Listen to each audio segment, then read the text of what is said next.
Godina Iluu Abbaa Booraa aanaa Hurrumuutti namni amantaa Pirootestaantii Raajiidhaa ofiin jedhuu fi waldaa Tulluu Eebba Waaqayyoo jedhamu ijaare yakka saalqunnamtiif ulfa baasuun himatamee hidhaa waggaa 8 adabame.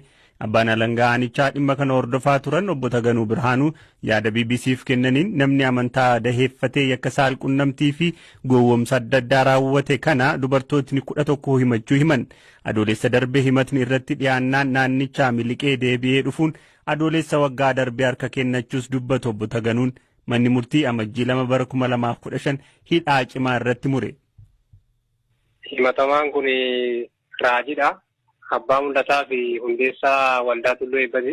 Waldaa Tulluu Eebba Waaqayyo. Tole. Waldaan kun eessatti argama? Aanaa Oromoo magaalaa Oromoo ganda duwwaa tokko. Erga hundaa'ee turee jira garuu beekamtii kan argate bara 2013. Hordoftoota baay'ee qaba. Hordoftoota baay'ee qaba. Keessattuuyyuu dargaggoota achitti waaqeffata dubartoota fi dhiirota. Tole. Amma wanni raawwate wanni ittiin himatamee badiin irratti argame jedhame maa inni? Wanti inni irratti raawwatamee ragaadhaan irratti mirkanaa'ee seera ogummaa hojii qabu waliin tiltaalamee ittiin himatame tokko gochaa ulfa baasuti. Gochaa kana nama lama irratti raawwate kan ragaa qabatamaadhaan jiru jechuudha. Walumaa gala miidhamtoonni heeruu dhiyeeffatanii dubartoota 11. Tole dubartoonni 11 kun nama kana kan himatanii yakka garaagaraatiin. Yakka garaagaraa wal fakkaata. Kun gudeeddaa goomsee sinfuudha jedhee. Wangeela qabsiisee wajjin qabatee waadaa galee fi boodarra durbummaa fa'aa balleessee isa booda dubartoota dhiyeessedha baay'inaan. Dubartoonni biroo immoo gochaalee amala gaariif faallaa ta'an gaafa jennu gocha addaggummaa jibbisiisoo ta'an kanneen karaa seera uumamaatiin ala saalqunnamtii karaa seera uumamaatiin eeyyamu jechuudha. Isaan kanarratti wajjin raawwatee. Wajjin raawwachuu duwwaa osoo hin taane yeroo wajjin raawwatu suura kaaseeti qabe. Bilbila irratti argame? Bilbila irratti argamee suurri ofumaa kaafatee viidiyoo garaagaraa ni jira. Viidiyoo biyya alaa kan faranjii kan ijoollee kana wajjin raawwate. Yakka amma naan jettan kana shamarran meeqa irratti akka raawwate adda baastanii ragaadhaan bartaniittu? Kan qaamaan dhufanii jechi irraa fuudhame. Irraa fuudhame shamarran 3. Kanaaf walumaa galatti amma yakka akkamii jalatti badiin irratti argamee murtoo maaliitu irratti darbe?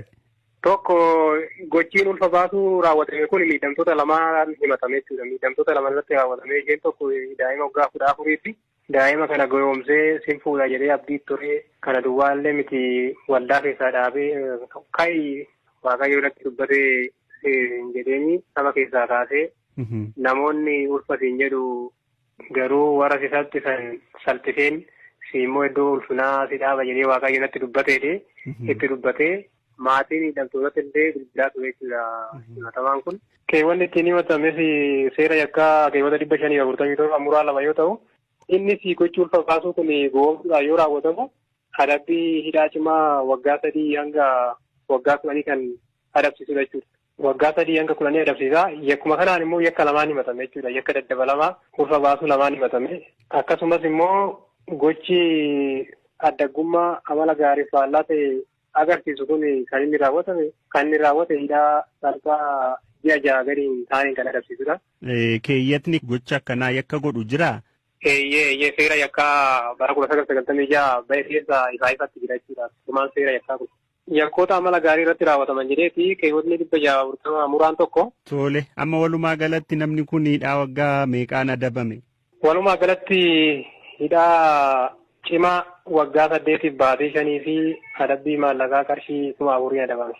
Himatamaan badii kana amaneeraa? Himatamaan badii kana hin amannee haalee jira guutumaan guututti.